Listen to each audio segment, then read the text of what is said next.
Hello everyone, welcome back to our YouTube channel Sarkari cafe official सोफेन। जैसा कि आपको पता है, नीट यूजी एग्ज़ाम 2025 के लिए रजिस्ट्रेशन स्टार्ट हो चुका है और ये 8 मार्च तक आपका चलने वाला है। सो ऐसे में काफ़ी सारे कैंडिडेट्स अप्लाई करना चाह रहे हैं इसके लिए, मतलब खुद से ही। ठीक है, तो उनको एक जगह पर दिक्कत आ रही होगी। अगर आपको भी दिक्कत आ रही है, मतलब वो दिक्कत क्या है कि मतलब फ़ोटोग्राफ और सिग्नेचर वगैरह जो भी डॉक्यूमेंट्स आपका अपलोड करना है वो आपका अपलोड नहीं हो पा रहा है। यहाँ पर अगर बात करेंगे, टोटल 8 प्रकार के डॉक्यूमेंट्स यहाँ पर अपलोड करने हैं। ठीक है, बाकी जो जनरल कैंडिडेट्स हैं उनको तो मात्र 7 ही अपलोड करना है डॉक्यूमेंट्स। तो जो भी ये डॉक्यूमेंट्स हैं उसको आपको अपलोड करने में दिक्कत आ रही है तो आप इस वीडियो को देख सकते हैं। ठीक है, ठीक है, और इस वीडियो को देखिए आप कीजिएगा अगर अभी तक नहीं किया अपलोड तो, क्योंकि हो सकता है कि आप जो भी यहाँ पर स्पेसिफिकेशन दी गया है या जो फिर गाइडलाइन दिया गया है एनटीए के द्वारा, अगर आप उसको फुलफिल नहीं करते तो आपका फॉर्म रिजेक्ट भी हो जाएगा। ठीक है, तो इसलिए आप इस वीडियो को देख कीजिएगा। हर एक चीज़ को मैं आपको अपलोड करके बताने वाला हूँ, जैसे फ़ोटो हो गया, सिग्नेचर हो गया, या जो भी आपका डॉक्यूमेंट्स हो गया उसको अपलोड करके मैं बताऊँगा। ठीक है, तो एक एक करके सबका हम लोग डॉक्यूमेंट अपलोड करने की कोशिश करते हैं। सबसे पहले देखिए मैं बात करता हूँ यहाँ पर पासपोर्ट साइज़ का फोटोग्राफ को कैसे आप अपलोड कीजिएगा। तो यहाँ पर एनटीए गाइडलाइंस दे रखा है, आपको दिखाई दे रहा होगा यहाँ पर कि जो फोटोग्राफ होना चाहिए वो आपका 1 जनवरी 2025 के बाद का होना चाहिए। यानी कि दोस्तों रीसेंट पासपोर्ट साइज़ फ़ोटो होना चाहिए। अगर आप नहीं क्लिक करवाएं हैं तो जाकर के स्टूडियो में क्लिक करवा लीजिएगा। एंड कोई भी सेल्फी वगैरह अपलोड करने की गलती मत कीजिएगा, नहीं तो इससे आपका रिजेक्ट हो जाएगा। ठीक है, ये तो चीज़ बोला गया है ही, साथ ही साथ दोस्तों ये भी चीज़ बोला गया है कि आपका जो है अगेंस्ट अ वाइट बैकग्राउंड, यानी कि पीछे जो है आपका वाइट बैकग्राउंड होना चाहिए और 80% फेस आपका होना चाहिए उसमें, मतलब जो भी फोटो होगा उसमें 80% पार्ट आपका फेस होगा। ठीक है, इसका मतलब क्या है? इसका मतलब ये है कि मतलब ना तो ज़्यादा नज़दीक से फ़ोटो क्लिक करना है और ना तो ज़्यादा दूर से फ़ोटो क्लिक करना है। मतलब ऐसा क्लिक करना है कि फेस जो है सबसे ज़्यादा पार्ट आपका जो पासपोर्ट साइज़ फ़ोटो जो निकल के आएगा उसमें ये देखना होगा कि आपका जो फेस है वो 80% आपका उस फ़ोटो में आना चाहिए। ठीक है, बाकी का जो पार्ट में वही आपका जो कंधा के नीचे वाला जो पार्ट है वो आना चाहिए। ठीक है, तो इस तरीके से फ़ोटो क्लिक करवाना है। तो चलिए मैं आपको बताता हूँ सबसे पहला चीज़ कि ये वाइट बैकग्राउंड होता कैसे है। ठीक है, तो मेरे पास कुछ एग्जाम्पल्स है यहाँ पर फोटोग्राफ्स की, जैसे आप देख सकते हैं ये मेरे पास एक फ़ोटोग्राफ है। तो ये इसका मैं आपको बताता हूँ सबसे पहले वाइट बैकग्राउंड करके। तो वाइट बैकग्राउंड कैसे करना है, सो उसके लिए सिंपली आपको मैं एक वेबसाइट बना रहा हूँ। ठीक है, इसका नाम है आई एम रिसाइजर। ठीक है, नहीं सॉरी, remove.bg। ठीक है, तो remove.bg यहाँ पर जो है सर्च करना है इस तरीके से। ठीक है, मैं सबसे पहले बैकग्राउंड रिमूव करने के लिए आपको बता रहा हूँ। remove.bg सर्च कीजिएगा, अपलोड इमेज पे जाइएगा। अब यहाँ से जो भी आपका यहाँ पर इमेज था, ठीक है, उसको सिंपली यहाँ से जो है इस तरीके से सिलेक्ट कर लेना है आपको। ठीक है, यहाँ पे आने के बाद देखिए सबसे पहला काम ये अपलोड हो जाएगा, ऑटोमेटिक ये बैकग्राउंड आपका रिमूव कर देगा। अब इसमें हम बारी आती है वाइट बैकग्राउंड ऐड करने के लिए, तो प्लस पे क्लिक कीजिए, कलर पे जाइए, वाइट पे जाइए। ठीक है, अब ये वाइट कलर लग चुका है। अब यहाँ से इसको कैंसिल करके आप डाउनलोड कर लीजिए। हमारा फ़ोटो देख सकते हैं कि ये जो है अब हमारा वाइट बैकग्राउंड में हो चुका है। ठीक है, तो यहाँ से हम 2 चीज़ें करेंगे क्योंकि हमको यहाँ पर जो है 2 चीज़ें अपलोड करनी है। ठीक है, यहाँ पे अगर मैं आपको दिखा दूँ तो यहाँ पर मुझे एक पासपोर्ट साइज़ फ़ोटोग्राफ तो अपलोड करना है ही, साथ ही साथ दोस्तों अगर आप देखेंगे यहाँ पर तो पोस्ट कार्ड साइज़ यानी कि 4x6 होता है। ठीक है, उसका साइज़, तो दोनों साइज़ में मैं आपको बना देता हूँ यहाँ पे। तो उसके लिए क्या करना है, उसके लिए सिंपली आपको यहाँ पे सर्च करना है आई एम रिसाइजर। ठीक है, देखिए थोड़ा सा लंबा वीडियो होगा लेकिन एक एक स्टेप को फॉलो कीजिएगा, कोई दिक्कत नहीं होगा। आई एम रिसाइजर पे क्लिक कीजिए। यहाँ पे आने के बाद चेंज इमेज साइज़ का ऑप्शन मिल रहा होगा, इस पर क्लिक कीजिए। उसके बाद यहाँ से सिलेक्ट इमेज पे जाइए। अब अभी आपने जो आपका बैकग्राउंड आपने चेंज किया है उसको यहाँ से सिलेक्ट कीजिए। ठीक है, इस तरीके से यहाँ पे हो जाएगा। अब यहाँ पे आपको जो है कंप्रेशन सेटिंग पे जाना है, चेंज क्वालिटी पे जाना है। ठीक है, उसके बाद यूनिट को आपको सिंपली इंचेज में रख देना है। ठीक है, इंच में रख देना है, सॉरी सेंटीमीटर में रख देना है। और यहाँ से आपको जो है सर्च करना है यहाँ पे 3.5, विड्थ में 3.5 और हाइट में 4.5। ठीक है, ये मैं पासपोर्ट साइज़ का साइज़ बता रहा हूँ, ये आपको कर लेना है। उसके बाद फाइल का साइज़, जैसा कि यहाँ पर मेंशन कर रखा है इन्होंने कि जो फाइल का साइज़ होगा वो या तो 10 के बी होगा, मैक्सिमम 200 के बी होगा। तो 10 से 200 के बी के बीच में कोई से भी आप डाटा, जैसे मैं ले लेता हूँ 100 के बी। ठीक है, 100 के बी ले लिया हूँ और फॉर्मेट को आप जेपीईजी या जेपीजी सिलेक्ट कर सकते हैं, क्योंकि इन दोनों में से कोई भी ये आपका चल जाएगा। जैसे यहाँ पर लिखा भी है जेपीजी या फिर जेपीईजी, तो दोनों में से कोई से भी आप सिलेक्ट कर लीजिए। मैंने यहाँ पर सिलेक्ट कर लिया, उसके बाद नेक्स्ट डाउनलोड पर मैं क्लिक करूँगा एंड यहाँ पर देख सकते हैं ये मेरा बना के दे देगा। डाउनलोड भी हो चुका है यहाँ पर 91.2 KB का। ठीक है, तो ये पासपोर्ट साइज़ के लिए हो गया। चूँकि अब ये जहाँ पर ये भी बोला गया है कि जो फोटोग्राफ का जो नेम होना चाहिए, ठीक है, वो जैसा कि यहाँ पर लिखा गया है कि नेम होना चाहिए OM लिख करके, मतलब उसके बाद लिखा है फ़ोटो। ठीक है, मतलब कि इसमें आपको जो है क्या करना है मैं बताता हूँ आपको। ये चीज़ जो है आपका डिसाइड होगा आपके नाम के जो फर्स्ट लेटर है, मतलब फर्स्ट 2 लेटर उसके हिसाब। जैसे मान लीजिए कि अब ये ओम किसी का नाम था, ठीक है, तो ओम में फर्स्ट टू लेटर यहाँ पर OM लिखना है, उसके बाद ये अंडरस्कोर देना है, उसके बाद फोटो लिखना है कैपिटल लेटर में, ठीक है। अगर मान लीजिए आकाश नाम है तो मान लीजिए कि AKASH आप लिखते हैं तो फर्स्ट टू लेटर AK और उसके बाद यहाँ पर अंडरस्कोर और फोटो, ये ऑटोमेटिक आपको दे देगा। जब आप रजिस्ट्रेशन का जो पहला बाकी के इसके पहले जो प्रोसेस आप कीजिएगा तो उससे ये खुद कैप्चर कर लेगा कि आपका नाम क्या है, उसके हिसाब से ही आपको यहाँ पर जो है ये दे देगा, ठीक है। तो मेरे केस में यहाँ पर ओम अंडरस्कोर फोटो लिखा हुआ है तो यहाँ पर मैं इसको रिनेम कर दूंगा ओम अंडरस्कोर फोटो।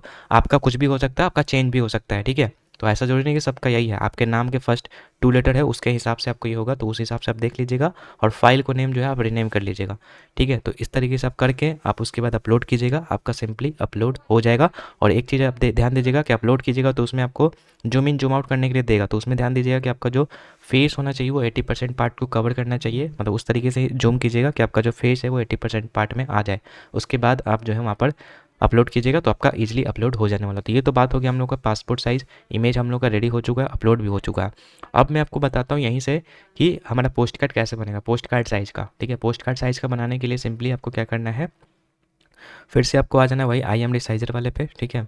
वहीं अपलोड न्यू फोटो पे जाना है, चेंज फाइल साइज पे जाना है, फिर से सेम फोटो को आप अपलोड कीजिए, ठीक है। उसके बाद आपको यहाँ पर कंप्रेशन सेटिंग में आना है और यहाँ से यूनिट को आपको जो है यहाँ पर चेंज करना है, इंच में रखना है, ठीक है। इंच में रखने के बाद जैसा कि आपको पता है कि पोस्ट कार्ड का जो साइज़ होता है वो 6x4 का होता है, यानी कि विड्थ होना चाहिए 4 इंच और हाइट होना चाहिए वो 6 इंच होना चाहिए, यानी कि 6x4 जो पोस्ट कार्ड का साइज होता है। इस तरीके से आपको यहाँ पर जो है इसको कर लेना है। करने के बाद आपको अगेन जैसे कि फाइल साइज़ यहाँ पर जितना बोला गया है, जैसे यहाँ पर देख सकते हैं पोस्ट कार्ड में जो आपका साइज़ है वो 10 से 200 KB के बीच में बोला है, तो 10 से 200 KB के बीच में आप इसको जो है रख लीजिए। जैसे मैं 100 KB अगेन में रख लेता हूँ और उसके बाद JPG फॉर्मेट में इसको रहने दीजिए और नेक्स्ट डाउनलोड पर क्लिक कीजिए। अब यहाँ पर जो है फिर से हमारा जो है डाउनलोड होना स्टार्ट हो जाएगा। तो देखिएगा यहाँ पर 4x6 इसलिए मैंने किया क्योंकि यहाँ पर जो पोस्ट कार्ड का साइज़ डिफरेंट होता है, ठीक है, और उसका साइज़ डिफरेंट था। तो इस तरीके से पोस्ट कार्ड साइज़ में भी बन चुका है हम लोग का यहाँ पे। तो इस तरीके से आप इसको भी अपलोड कर दीजिए, ठीक है।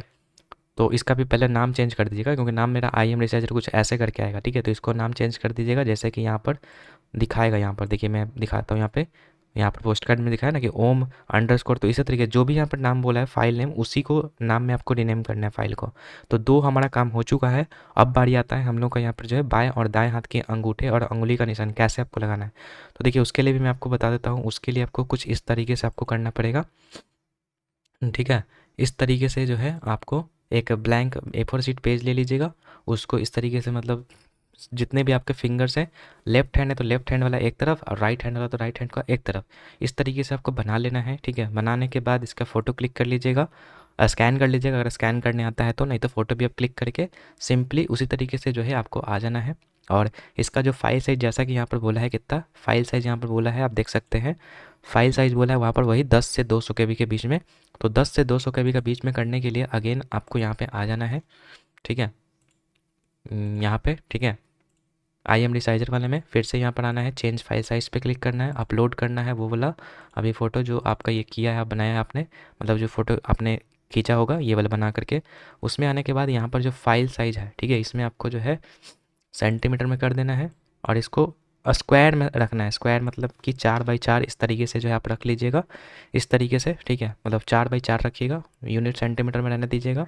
उसके बाद फाइल का जो साइज़ है वो आपको यहाँ से जितना मांगा गया है, कितना मांगा गया है तो देख लीजिए यहाँ से कि फ़ाइल का साइज़ मांगा गया है 10 से 200 KB के बीच में। तो 10 से 200 KB के बीच में अगेन वही आप सेलेक्ट कर लीजिए, उसके बाद नेक्स्ट डाउनलोड पे क्लिक कर दीजिए। ये करने के बाद आपको फिर से इस तरीके से आपका बन जाएगा। अब आप इसको जो है फिर से वही फाइल का नाम इसका चेंज कर लीजिए, जो वहाँ पर बोलेगा उसके हिसाब से फिर करके फिर आप इसको अपलोड कर सकते हैं। तो हम लोग का यहाँ पर जो है फ़ोटो हो गया, साइन हो गया, साइन नहीं होगा, साइन भी मैं आपको बताता हूँ, साइन में भी कोई दिक्कत नहीं है, साइन में वही चीज़ है, ठीक है। तो साइन करने के लिए मैं आपको बताता हूँ, ठीक है। साइन को अपलोड करने के लिए सिंपली आपको आ जाना है अगेन वही IM रिसाइजर वाले पे, ठीक है। यहाँ पे आपको चेंज इमेज साइज़ पे जाना है, अपलोड करना है आपका जो साइज़ है इस बार उसको, जैसे कि मेरे पास यहाँ पर है साइन है तो इसको मैंने यहाँ पर अपलोड कर लिया है। अब इसका मैं साइज़ चेंज करता हूँ, इसका साइज़ जो होना चाहिए वो होना चाहिए आपका 4x2 सेंटीमीटर, यानी कि विड्थ आपका 4 होना चाहिए और हाइट आपका 2 सेंटीमीटर होना चाहिए, कुछ इस तरीके से, ठीक है। और फाइल का साइज़ जितना बोला है, फाइल का साइज़ कितना बोला है, तो फाइल का साइज़ बोला है हम लोग को यहाँ पे 10 से 50 KB के बीच में। तो 10 से 50 KB के बीच में कोई से भी आप ले लीजिए, जैसे मैं 35 KB ले लेता हूँ। उसके बाद नेक्स्ट डाउनलोड पे मैं क्लिक करता हूँ। तो यहाँ पर हम लोग का हो चुका है। अब अगेन इसको जो है यहाँ से आप ले सकते हैं, मतलब इसका जो साइज़ है वो सॉरी जो नेम है उसको रीनेम कर लीजिएगा। जैसे मेरा यहाँ पर बोला है कि रीनेम करना है ओम अंडरस्कोर सिग्नेचर सब कैपिटल में, तो इस तरीके से रीनेम करके अपलोड कीजिएगा, अपलोड हो जाएगा ये भी। तो हम लोगों ने ऊपर के 4 डॉक्यूमेंट्स हम लोगों ने देख लिया। अब बात आती है यहाँ पर कैटेगरी सर्टिफिकेट का, जो 10th का सर्टिफिकेट है, मार्कशीट है उसको, फिर 10वीं का सर्टिफिकेट, इन सब को कैसे अपलोड करना है और वो भी पीडीएफ फॉर्मेट में करना है। तो पीडीएफ फॉर्मेट में करने के लिए मैं आपको बताता हूँ। जैसे मान लीजिए कि आप फ़ोटो क्लिक कीजिएगा तो आपके पास होगा वो कौन से साइज़ में, वो आपके पास होगा, यहाँ पर मैं दिखाता हूँ आपको, 1 मिनट। जैसे आपके पास होगा ये इस तरीके से पिक्चर के फॉर्मेट में होगा, ठीक है। अब इसको पीडीएफ कैसे बनाइएगा, तो पीडीएफ बनाने के लिए मैं आपको बताता हूँ सिंपली। तो पीडीएफ बनाने के लिए आपको सिंपली सर्च करना है गूगल में आने के बाद जेपीजी टू पीडीएफ कन्वर्टर, ठीक है। इस तरीके से आपको सर्च कर लेना है। पहले वाले लिंक पे क्लिक करना है, सिलेक्ट जेपीजी इमेज पे क्लिक करना है, और जो भी आपका यहाँ पर इमेज है, जैसे 10th का मैं बता रहा हूँ, तो इस तरीके से अपलोड करने के बाद कन्वर्ट टू पीडीएफ पे क्लिक कर दीजिएगा, डाउनलोड पीडीएफ पे क्लिक कर दीजिएगा। इस तरीके से आपका जो है 47 KB का यहाँ पर बन के हम लोग का रेडी हो चुका है। और इसका नेम आप रीनेम कर लीजिएगा, ठीक है। जैसे मार्कशीट अपलोड करें तो मार्कशीट, अगर आप मतलब जो भी डॉक्यूमेंट्स है, इसी तरीके से आप हर एक डॉक्यूमेंट्स को पीडीएफ में कन्वर्ट कर सकते हैं अगर आपके पास पिक्चर है तो, ठीक है। तो जैसे मान के चले कि मार्कशीट है, तो मार्कशीट का यहाँ पर 50 से 300 KB के बीच में होना चाहिए फाइल का साइज़, लेकिन मेरा 47 KB है तो ये अपलोड होगा नहीं, ठीक है। यानी कि मुझे इसका साइज़ को इंक्रीज करना है। तो यहाँ पे आपको आना है, एक और थोड़ा सा वेबसाइट आपको सर्च करना है, इसका नाम है PDF file size in KB। इसे सर्च कर दीजिएगा, ऊपर वाला लिंक आएगा रिसाइज पीडीएफ इन KB, पाई7 टूल करके आएगा। अब यहाँ से आप जो आपका पीडीएफ अभी डाउनलोड हुआ है उसको यहाँ से इस तरीके से अपलोड कर दीजिए, और जितने साइज़ का आपको चाहिए, जैसे कि यहाँ पर बोला क्या है 50 KB से लेकर के 300 KB ना, तो 50 से 300 के बीच में जितना भी आपको चाहिए आप उतना रख लीजिए, ठीक है। जैसे मैं मान के चलता हूँ 150 में रख लेता हूँ, ठीक है, 150 KB में। अब उसके बाद मैं रिसाइज पे क्लिक करता हूँ, तो यहाँ पर देख सकते हैं मेरा 146 KB में बना के कर दिया। अब इसको मैं डाउनलोड करता हूँ, एंड यहाँ पर देख सकते हैं 146 KB का बन चुका है। बाकी इसमें कुछ भी चेंजेस नहीं हुआ है, सारा चीज़ सेम ही है, बस मेरा यहाँ पर जो है साइज़ चेंज कर दिया, ठीक है। अब आप इसको अपलोड कर सकते हैं रीनेम करके जो बोला है। तो इसी तरीके से बाकी के जितने भी आपके डॉक्यूमेंट्स हैं, ठीक है, जैसे कि इसी तरीके से आप जो है कैटेगरी सर्टिफिकेट भी कर सकते हैं। उसके बाद अगर आपके पास 10वीं का मार्कशीट है उसको भी कर सकते हैं। अगर आपके पास रेजिडेंशियल एड्रेस का प्रूफ है उसको भी इसी तरीके से आप कर सकते हैं, ठीक है। लेकिन ध्यान देना है कि जो आपका यहाँ पर साइज़ बोला है उसको आप ध्यान रख के चेंज कीजिएगा, और साथ ही साथ जो यहाँ पर फाइल का नेम बोला है, फाइल का नाम आप ध्यान दीजिएगा, उसको उसी को ध्यान में रखते हुए आप अपलोड कीजिएगा। तो इस तरीके से मैंने हर एक चीज़ का मैंने आपको बता दिया है कि किस तरीके से जो है आप यहाँ पे अपना हर एक डॉक्यूमेंट्स को यहाँ पर जो है सिलेक्ट कर सकते हैं और कैसे आप अपलोड कर सकते हैं। एंड आई होप कि आपको इससे काफ़ी मदद मिला होगा। अगर हो गया आपका काम तो कमेंट सेक्शन में बताइएगा कि हाँ हो गया। अगर कोई भी दिक्कत आती है तो कमेंट सेक्शन में बताइएगा, मैं उसका अदर सॉल्यूशन में लेके आऊँगा, ठीक है। बाकी जो लोग भी यहाँ पर जो है नीट 2025 एग्ज़ाम को टारगेट कर रहे हैं, आपको बोलूँगा आप टेक्स्ट बुक पास प्रो पर जो है मॉक टेस्ट ले सकते हैं। उसके लिए आपको हमारा कूपन कोड यूज़ करना पड़ेगा। अब यहाँ पर टेक्स्ट बुक पास प्रो वाले सेक्शन में आकर के यहाँ से आप अप्लाई कूपन पे आइएगा, और यहाँ पे हमारा जो कूपन कोड है SCAFE, ठीक है, SCAFE, ये अप्लाई कीजिएगा और आपको जो है यहाँ पर इंस्टेंटली डिस्काउंट मिल करके मात्र 615 रुपये में, जो लोग यहाँ पर 1000 रुपये में परचेज कर रहे हैं टेक्स्ट बुक पास प्रो को, वो मात्र आपको 615 रुपये में मिल जाएगा, ठीक है। तो अगर आपको ये लेना चाहते हो आप, तो आप इसको ले सकते हो काफ़ी कम अमाउंट में। बाकी आपको फ़ायदा है, पता ही है कि टेक्स्ट बुक पास प्रो में क्या क्या मिलेगा। तो मॉक टेस्ट आपको प्रोवाइड हो जाएगा, प्रीवियस ईयर क्वेश्चंस मिल जाएंगे, साथ ही साथ आपको जो है चैप्टर टेस्ट, सेक्शनल टेस्ट, ये सब मिल जाएगा आपको, तो आप उसको लगा सकते हैं यहाँ पे। बाकी यही थी वीडियो, आई होप कि आपको सारा चीज़ समझ में आ गया होगा। बाकी वीडियो अच्छी लगी तो वीडियो को लाइक, चैनल पर नहीं हो सब्सक्राइब कर लीजिएगा। मिलते हैं आपसे नेक्स्ट वीडियो में, तब तक के लिए गुड बाय।